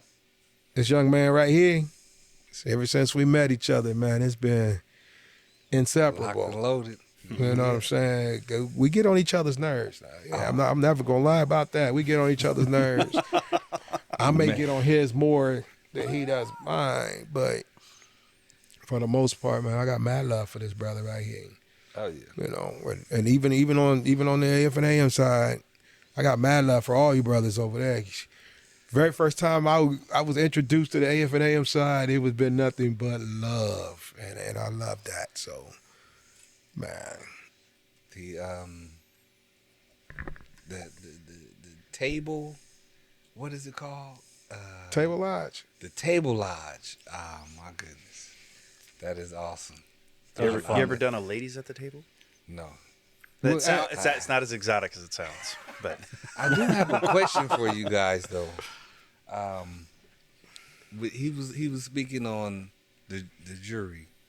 I'm sitting here thinking about it. I have yet to see a brother from AFAM with a necklace.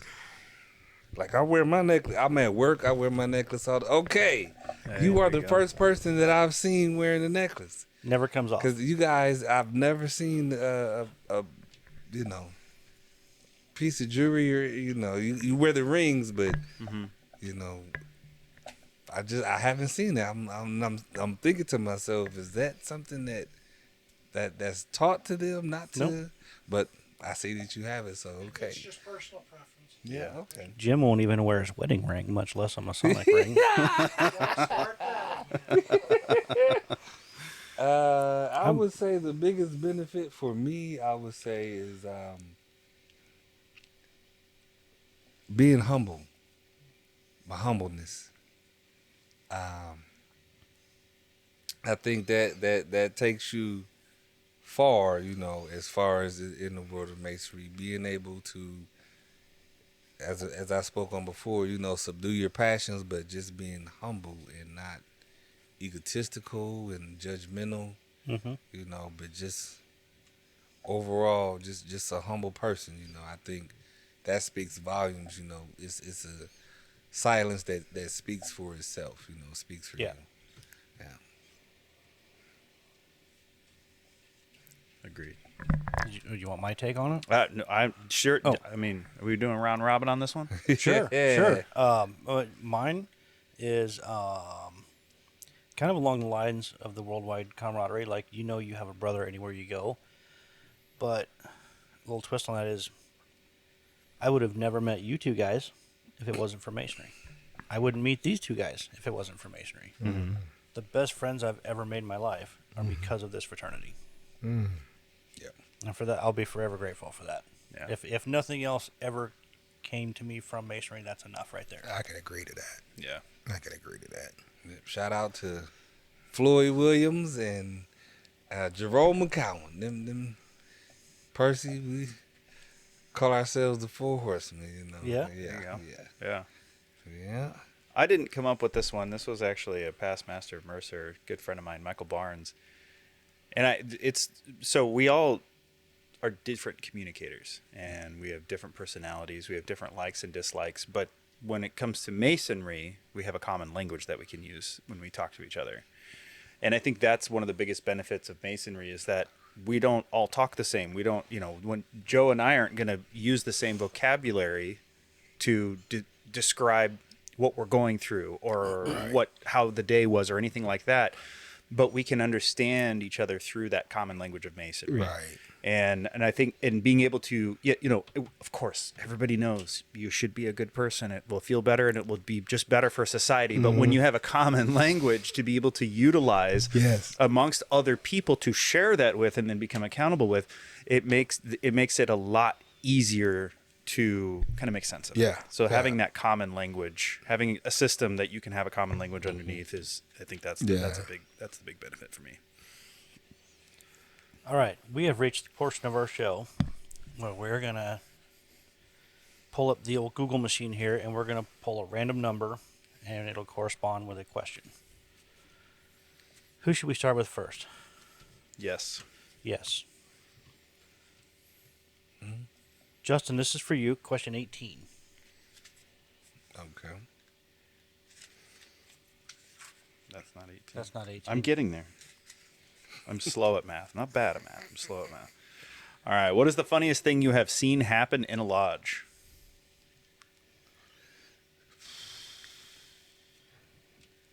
Actually, it happened to me.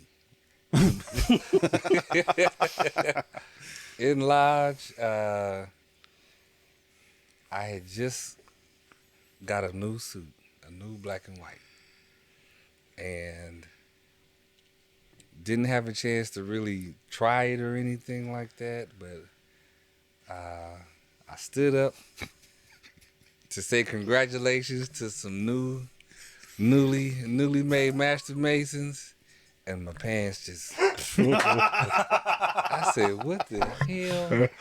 It's got man, I in said, here. what the that was I made sure to have a belt from that point forward. Is there a Belt, draft in here? and I went and bought some suspenders. And you Yes. clarified this is not normal. Is this how Right, yes. Welcome to your initiation. All right, that's a good one. That is a really good one. It was a new suit. I knew I was clean. I was Real like, excited yes, around yes. here. Real excited. Man. All right, most worshipful, you get question 26. What is your favorite office that you have held? Right here. No, the favorite office I've held is currently the favorite office of being a husband. Getting those brownie points. Brownie points. Doesn't want to buy a gonna have dress. to buy So a those dress. dress. Yeah. Still gotta buy a dress. No, I don't. Yeah. Nah, I'm good. All right, for Justin, what advice would you give a younger you?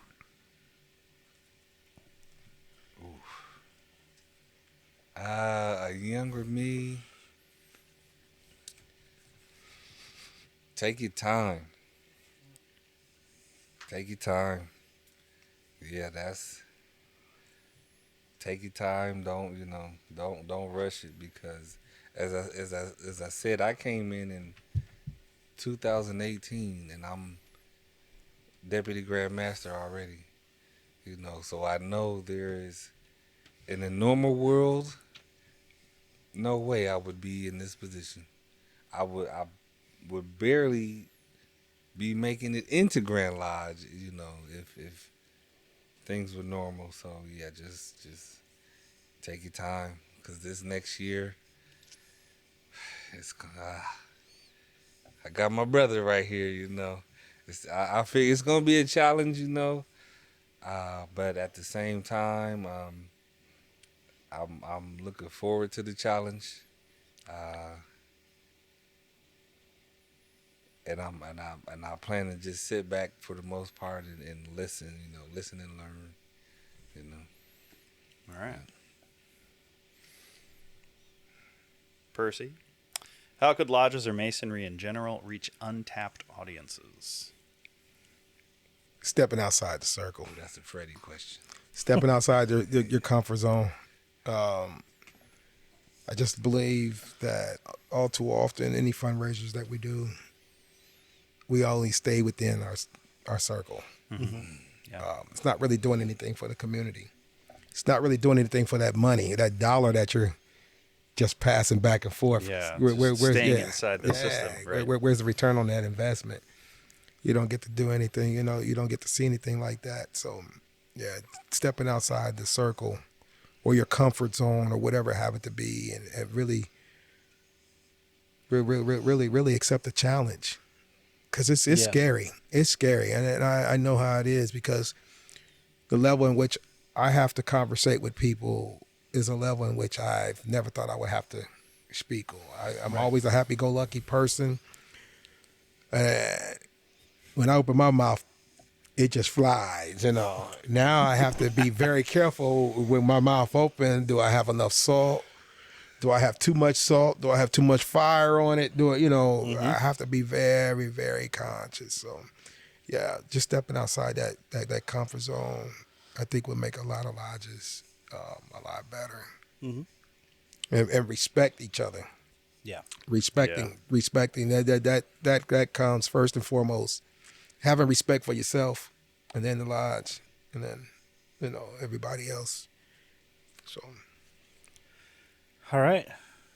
Our new segment of the week is our new artifact of the week is a little Masonic pocket knife, keychain pocket knife that I don't have on me right now.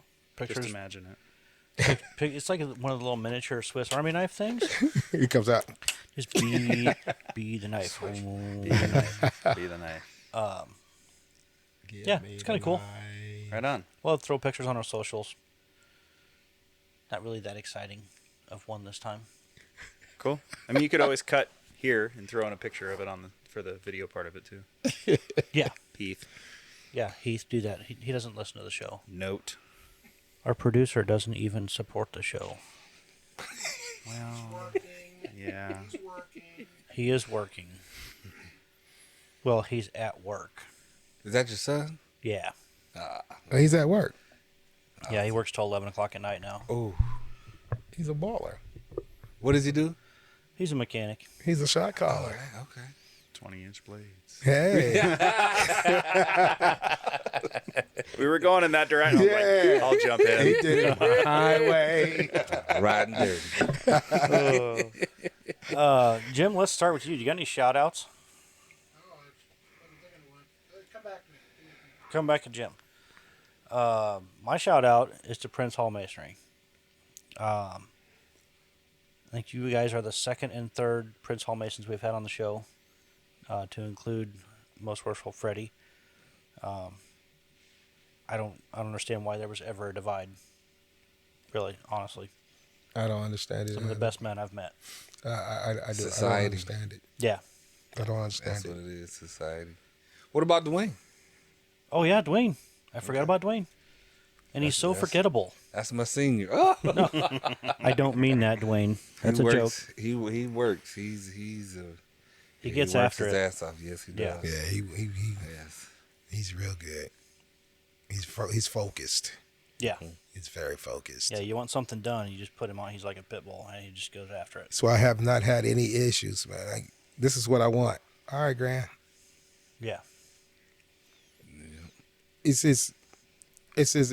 a difficult task sitting here, but it has been pretty easy with my cabinet because everybody understands the direction.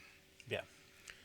And everybody knows that all I'm asking you to do is to do the work you say you're going to do. Do the work you got elected to. Mm-hmm. I'm not a micromanager, but I will manage my crew. Mm-hmm. You know what I'm saying? So it's been pretty good for me. The ride has been very beautiful. Yeah. I had a few bumps on the way, but I'll tell you, it's been beautiful. Bumps just make it exciting. Yeah. Yeah. Bumps make you wiser too.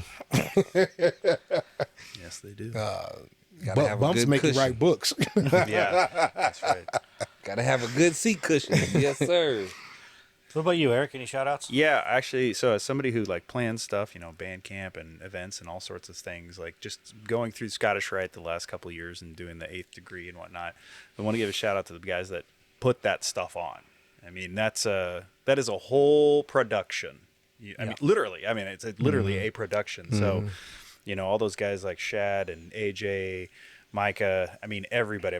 I'd be here for 20 minutes naming every single person out there. Yeah, it's but all even the KSA guys being able, being greeters and taking care of everybody. that is a big production that's not easy to do. So and because that's what's going on right now. So I want to give a big shout out to all those guys doing that. Yeah. And as a candidate going through, you don't realize that there's sound guys, lighting guys, stage hands. Yeah, I mean, that first time I went on stage to do the 8th degree, you get back there and you're like, oh, jeez. Yeah. Okay. There's people everywhere doing this and that, Yeah, absolutely. And the one that I thought of that I'd like to shout out would be Worshipful Brother Sean Reed. So he gets that organ going. Oh, yeah.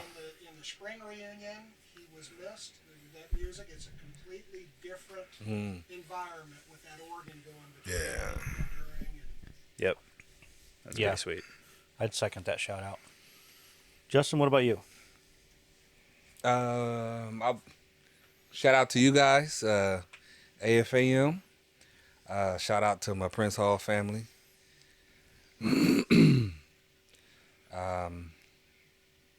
I mean, this has been entertaining show. I would say, first time ever on the podcast or anything like that. I had a good time. I appreciate the invitation. Shout out to all my past grandmasters. Without them and the wisdom and knowledge coming from them, this experience, I'm pretty sure would be a lot worse than what it has been. I think we don't give enough reverence and respect to those that came before us. Agreed. The worshipful masters, all the deputy grandmasters, because deputy grands are usually who run the jurisdiction. The grands, they get all the glory. The past grandmasters, just I would say celebrating our history more. Starting that light from within, I think will allow us to outwardly shine our light, to make it a brighter situation for everyone involved, But, I would say that's pretty much it, but the entire order, it's been good so far. All right. Any shout outs? Yeah.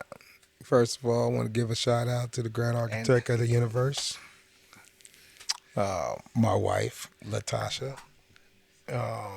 That's two. To my jurisdiction. To my jurisdiction, who I greatly appreciate the support in which I've been receiving. Shouts out to the 357 studio? Yeah. Studio 357. Thank you. I do appreciate the invite, brothers. This is interesting. When he said, I need you to go with me Friday, I was like, man, okay. Not knowing what to expect. Mm-hmm. Love it. And I'd like to come back again. Hell yeah. Or have you guys come down there, Yeah.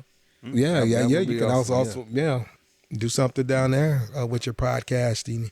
I just want to say that we got some major fundraisers coming up. We got a big one coming up in January the 17th. It's called the Mafia Party. Forget about it. Yeah, and then shortly after that, it'll be the head of the tables. So it'll be the heads of each house at a table with their group. So is that in the same location? yeah, it'll all be down there in the rec room. We have our annual communication the third week in July. Yeah, so you guys are welcome to definitely come to that. We're also doing as I spoke about, the golf tournament. Mm-hmm. That's around that third week in July as well, during a Grand Lodge session. Okay. Yes, we have a lot of people. Just because of the visitors will come, we want to make sure that. But it's not just for Masons. It's for everybody. I'm opening up the door. I need 36 teams of 4. All money is green. OPM. Yeah. Other people's money. Other people's money. But this is going to a great cause. It is going to the building, us to refurbish our building because it's on the historical register. Mm-hmm. And of course, in order for us to start trying to receive money, outside monies, we got to show that we're self-sustainable ourselves. Right. And so this is why this fundraiser has to go off with a great boom and great satisfaction. And we may be possibly having another one for a fashion show, all ladies fashion show, because we haven't seen nothing like that in the community. And actually, I'm looking at using the Scottish Rite building because it's centrally located, and it has the amenities to put this project on. But And in case you're wondering or any questions, past Grand Freddie Clopton is in charge of the building fund, so you can definitely make donations, to him to help us with the building, because I know we need to redo the floors and shore up what's going on with the roof and the basement. Yeah, I don't mean to keep cutting you off. But Yeah. Well, the basement is a big project that I really want to get started before I leave up out of the seat. All because it's some historical, Landmark. There's some history about the basement. It used to be a bowling alley. Okay. I want to bring that back. I want to put a bowling alley back down there, and just really want to clean up. And that's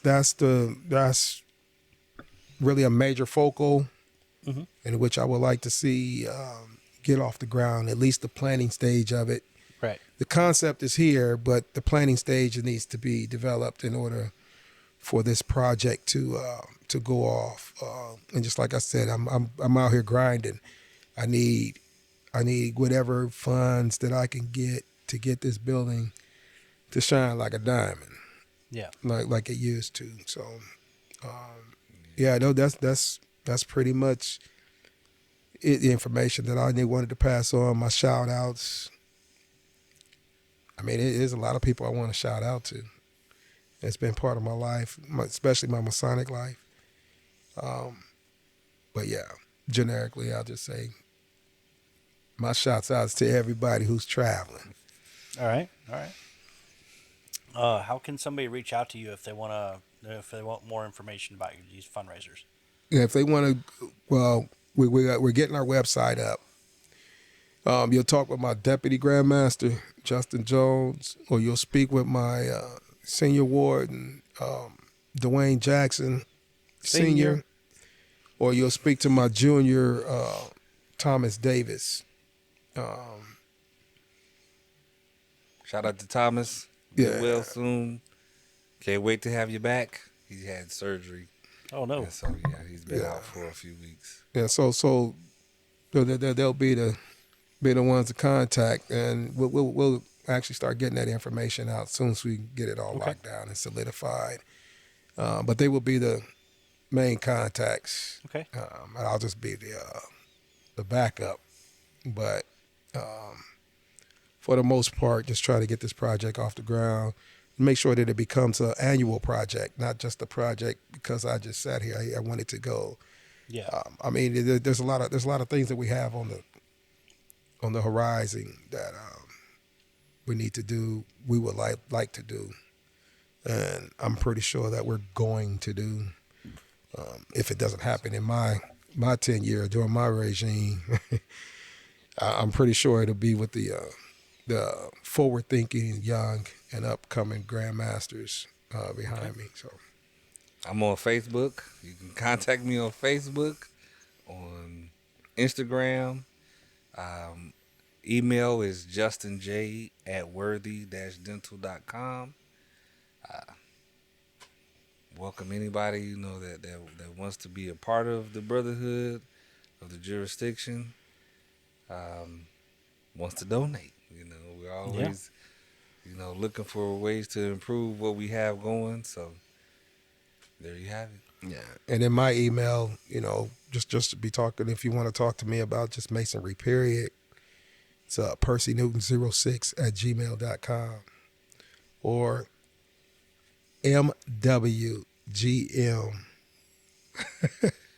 Percy J. Newton Sr. @gmail.com. Okay.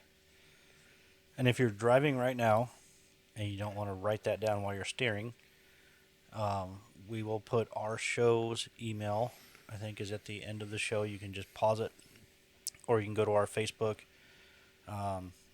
send us an email or message on Facebook, something, and we will get a hold of these guys for you. We'll pass your information along. Speaking of that, find us on Facebook, Instagram, TikTok. I think that's all we're on. I think we might be on other shit. I don't know. You can watch on YouTube and Spotify, listen on all other major podcast outlets, and even some non-major ones, some obscure ones. Make sure you like, subscribe, leave comments, reviews, all that good jazz.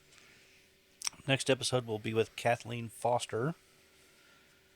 That's pre-recorded, so we actually get a little reprieve. We get a day off. She is the author of a book about the only lady Freemason ever known, ever in the world. So, in Ireland, and she was legit AFAM Freemason. So tune in to our next episode, 51, to hear all about that. I sure would like to hear about this doggone thing. Yeah. It's actually it was a very fun interview to do. Interesting. All right. Yeah, we have the book up here, so it's pretty neat. It's an easy read. I see it. Yeah. Yeah. All right, guys. Well, thank you so much for coming by. Thank you for Thanks having for us. having by. We're gonna shut the camera off. We're probably gonna hang out some more, I would imagine. Not a problem. So, except for Jim, he's been working all day. Yeah. All right. Hope you guys tune into the next episode. Thanks for watching and listening, and we'll see you next time. Travel well, my brothers. When it comes to something as important as insurance, it's imperative that you work with an agency who has an in-depth knowledge of multiple insurance products, companies, and guidelines, not just one. We are completely independent agents, and we work for your best interests. We are Mason-friendly. We have locations in Fremont and Elkhorn. We provide policies for virtually all of your personal and commercial needs, including health and dental. Visit our website at www.theinsurancecenterinc.com. We're available Monday through Friday, 9 a.m. to 5 p.m.